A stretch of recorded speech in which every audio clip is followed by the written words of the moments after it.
Hello दोस्तों, मेरा नाम जतिन चौधरी है। मैं ईचा नेटवर्क का को फाउंडर हूँ। हम लोग स्टार्टअप नेटवर्किंग मीटअप्स ऑर्गेनाइज करते हैं 25 ग्लोबल सिटीज़ में 15 कंट्रीज में। और ईचाई का मेंबरशिप प्रोग्राम है, जहाँ अगर आप ईचाई के मेंबर बनते हो तो आपको ईचाई के स्टार्टअप इवेंट्स का एक्सेस मिलता है, स्टार्टअप ऑफर्स मिलते हैं, आप one on one video calls कर सकते हो फाउंडर्स के साथ। और आप ईचाई के टेलीग्राम ग्रुप से भी जुड़ सकते हो।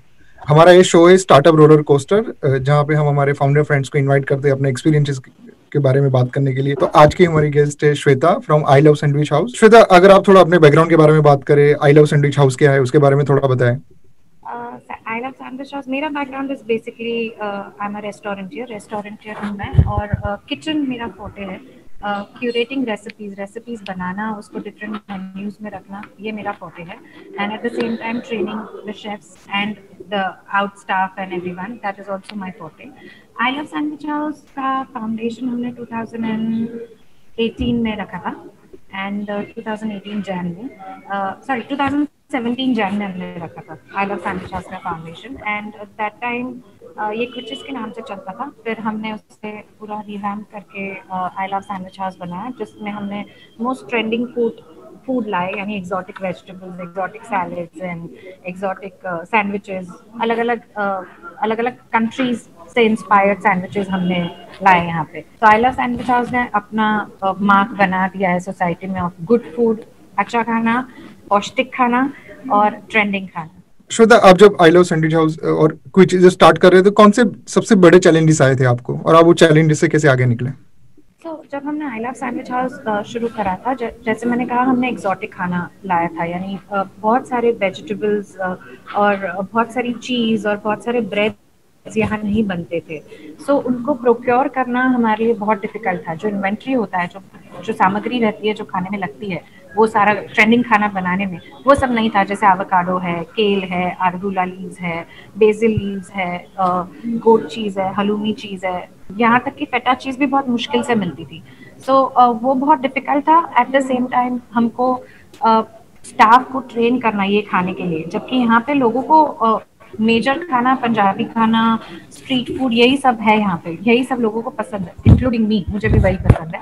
बट ये सब खाना लोगों, स्टाफ को समझाना बहुत डिफिकल्ट था। एट द सेम टाइम अगर 100% अहमदाबाद का क्राउड था, तो उसमें से शायद 2% या 5% को ही ये खाना पता था। सो ये खाने को टेस्ट वर्दी बनाना, नॉर्मल मासेस के लिए भी, नॉर्मल जनता के लिए भी टेस्टफुल बनाना, ये हमारे लिए बहुत बड़ा टास्क था। यानी जैसे कि एवोकाडो, जो एक फ्रूट है जिसका कोई टेस्ट नहीं है, पर वो बहुत पौष्टिक है, इट्स वेरी हेल्दी, राइट? सो वो एवोकाडो को में कैसे अर्ब्स और कैसे वेजिटेबल्स और लीव्स मिक्स करे कि वो नॉर्मल मासेस को भी पसंद आए, ये एक सबसे बड़ी चैलेंज थी हमारे लिए। Definitely we overcome the challenge now. और Shweta, the idea a programme का वही है कि अप्स एंड डाउन्स के बारे में बात करें, तो आपका सबसे हैप्पीएस्ट मोमेंट कौन सा था एंटरप्रेन्योर लाइफ का? सबसे हैप्पीएस्ट मोमेंट मेरा entrepreneur life I Love Sandwich house के साथ ये था कि ये मेरा सिर्फ एक आइडिया था। सो आइडिया दिमाग में रखना बहुत सिंपल था, इम्प्लीमेंटेशन बहुत डिफिकल्ट था।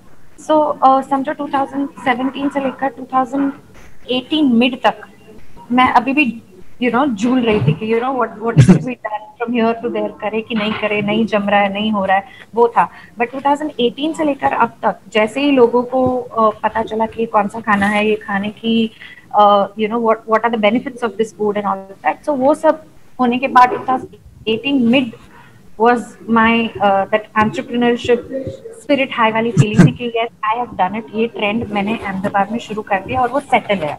बिल्कुल। That was my best time. 2018 mid was my best time, I can say. और श्वेता, सबसे मुश्किल टाइम कौन सा था, और उससे आप कैसे आगे निकले? मुश्किल टाइम एक नहीं था, बहुत सारे थे। बट सबसे डिफिकल्ट टाइम था स्टाफ को समझाना कि कौन सा खाना है। जैसे हम हैलेपिनो बोलते हैं, ये अभी भी जैलेपिनो बोलते हैं। Got it? जस्ट जाना, जो लोग वड़ा पाव और दाबेली बनाते हैं उनको एवोकाडो ऑन टोस्ट, गुआकामोल या केल सैलेड या किनोवा सैलेड या कुस्कुस सैलेड या फारो सैलेड या बी सैलेड फॉर दैट मैटर, ये सारी चीज़ें समझाना बहुत डिफिकल्ट था। और स्टाफ को रिटेन करना, जब ये ऐसा खाना होता है तो स्टाफ को ऐसा लगता है कि हम पंजाबी बेच ले या पाव भाजी बेच ले, यही आसानी, ये सब सीखने कौन जाएगा। तो उनको दिमाग में डालना कि भाई यही फ्यूचर है, ये सीखोगे तो आगे बढ़ोगे। And at the same time even clients को समझाना कि मैं कौन सा खाना दे रही हूँ, ये खाना ऐसा क्यों है।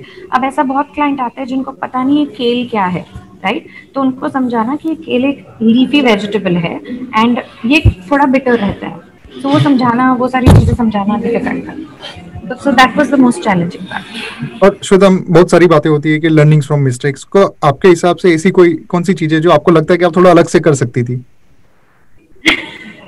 मैं इतनी बड़ी जगह नहीं लेकर छोटी जगह लेकर ये शुरू कर सकती थी। ये लग रहा है अब मुझे यहाँ पे ऐसा लग रहा है दैट मैंने एक व्हाइट एलिफेंट को पाल के रखा है, because as you know the location of I Love Sandwich House, right, it's right on the street and it's right in that area of the seat and it's very difficult for me to manage that. So वो एक था difficult कि मुझे अभी भी लगता है कि काश मैं यहाँ, obviously I am addicted this place, ऐसा नहीं है, बट मेरे लिए ये था कि इससे छोटी सी जगह लेकर भी मैं अच्छे से चला सकती थी। और अब ऑलमोस्ट 4 साल से रन कर रही हो, तो अब आप जो श्वेता जो स्टार्ट कर रही है उसको क्या एडवाइस देना चाहोगे? फिलहाल तो मैं ये बोलूंगी मार्च 2021 तक कुछ शुरू मत करो। Pandemic is not the right time to start anything.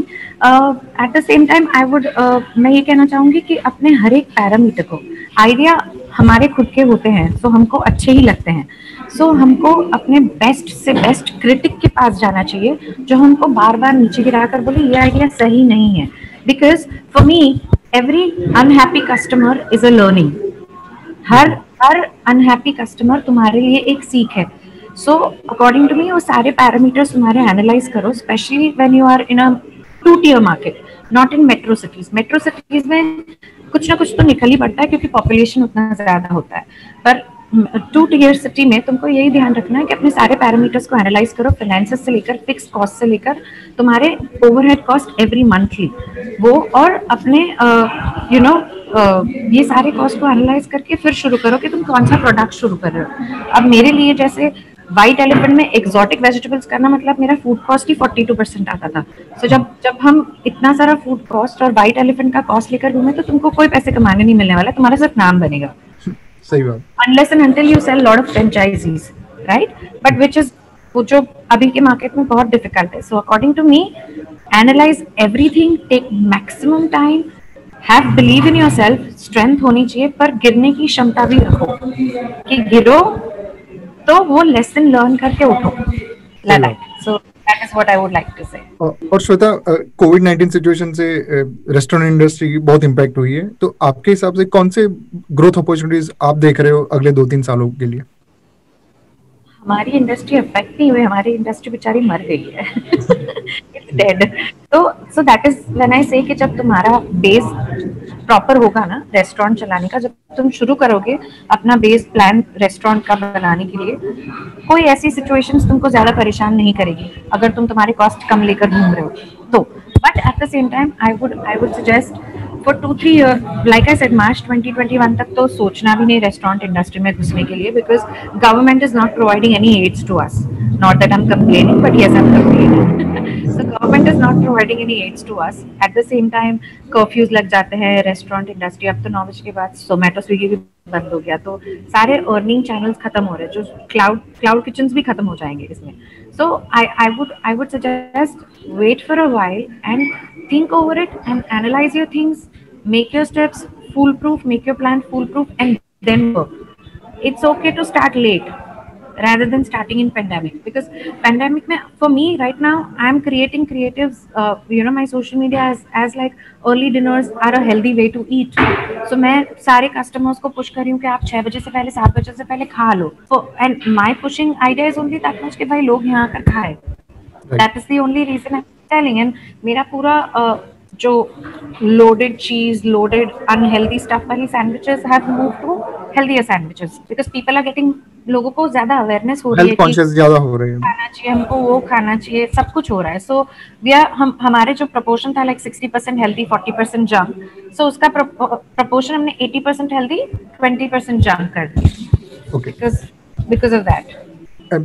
Shweta, rapid fire type का करेंगे। आपकी सबसे फेवरेट बुक और पॉडकास्ट कौन सी है? पॉडकास्ट तो मेरी नेहा धुपिया वाली है।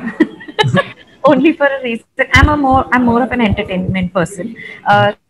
यहाँ धूपिया वाली है जिसकी पॉडकास्ट में सारे फिल्म स्टार सारे इन लोग की गॉसिप सुनने मिलती है, तो that was my podcast. Shweta, अगर आप आई लव सैंडविच नहीं चलाते तो क्या और कर सकते थे आप? अगर मैं रेस्टोरेंट्स नहीं चलाती तो मैं प्ले एरिया में होती, किड्स प्ले एरिया में, जो मैं ऑलरेडी हूँ वो भी मैं हूँ। सो दोनों चीजें मेरी हॉबी थी जिसको मैंने पैशनेटली करियर में कन्वर्ट करा। Otherwise I was a banker. जब मैंने शुरू किया था तब मैं बैंकर थी, इन्वेस्टमेंट बैंकर थी बॉम्बे में। I was an investment banker for 3.5 years with HSBC। सो वहां से मैंने शिफ्ट करा रेस्टोरेंट्स में। पर श्वेता, अगर आप अपनी एंटरप्रेन्योर जर्नी को एक वर्ड में डिस्क्राइब करना चाहे तो वर्ड क्या होगा? A tornado, a roller coaster ride. Yeah, that is, but a beautiful roller coaster ride, I would और एंटरप्रेन्योरशिप में ना देयर आर हाईज बहुत हाई होते हैं, लोज बहुत लो होते हैं, और आपको कई बार फेवर्स लेने पड़ते हैं। तो आप मोस्ट रिसेंटली कौन सा फेवर लिया आपने? लैंडलॉर्ड से रेंट। अगर वर्क किया हो तो बताना कैसे हुआ। I will let you। हमने वर्क किया एंड लैंडलॉर्ड से बहुत बहुत बहुत after putting everything on the platter he understood कि अभी तो ये रेंट देने वाला आदमी मिलेगा भी नहीं ये मार्केट में, तो might as well stick with somebody जिन्होंने इतने सालों से रेंट दिया है। तो वही एक सबसे बड़ा अचीवमेंट था। उनके लिए आप फेवर हो कि आप अभी टिके हुए हो। हनी भगचंदानी है जो टॉर्चिट के फाउंडर है, उन्होंने एक क्वेश्चन पूछा है कि आप प्राइसिंग कैसे डिसाइड करते हो, कौन से मेजर फैक्टर्स आप देखते हो और उसके बाद डिसाइड करते हो कि ये हमारा प्राइसिंग रहेगा? सो मेजर फैक्टर्स में तो फूड कॉस्ट ही होता है आपका मेजर, एंड फिक्स्ड कॉस्ट होता है। सो फूड कॉस्ट और फिक्स्ड कॉस्ट को बनाकर जो प्रोडक्ट का लैंडिंग कॉस्ट होता है उसको कितना भी मल्टीप्लाई कर लो। सही है। Hyderabad is a price sensitive market. Bombay में जाता है 100-150 सेंट तक इनटू करे तो लैंडिंग कॉस्ट के बाद, तो food cost, staff cost, everything वो मिलाकर जो एक कॉस्ट आता है वो लैंडिंग कॉस्ट आता है, उसको मल्टीप्लाई करते हैं। सो बॉम्बे में गोज टू 100 and 150। यहाँ पे हम 20%, 30%, 40% के अंदर खेलते हैं, because again it's a tier 2 city, it's a price sensitive market. हाँ, लोगों को ईचाई से क्यों जुड़ना चाहिए? आई वाज द मैंने लास्ट ईयर ही आपसे कनेक्ट करा था, राइट? Yes yes. इतना अच्छा नेटवर्किंग है इन लोगों का, ईचाई वालों का। एक तो नाम इतना, name is very you know approachable, right? हम कभी भी जतिन को फोन करके पूछ सकते हैं, जतिन बताओ इसका क्या करना है, इसका क्या करना है। So he is very approachable, the entire community is very approachable, and at the same time पूरी कम्युनिटी का नेटवर्क बहुत स्ट्रांग है। सो ईचाई से जुड़ना ही चाहिए। Thank you so much Shweta. हम ये टाइम अच्छे यू नो कम्युनिटी को ढूंढते हैं कि किनके साथ हम समझ सके बातों को, एंटरप्रेन्योर साथ में आ सके और बात कर सके अपनी एक दूसरे की। So eChai is something I would say, मेरे को कोई रिग्रेट नहीं है पिछले 1 साल में। Thank you so much Shweta, and we wish you all the best.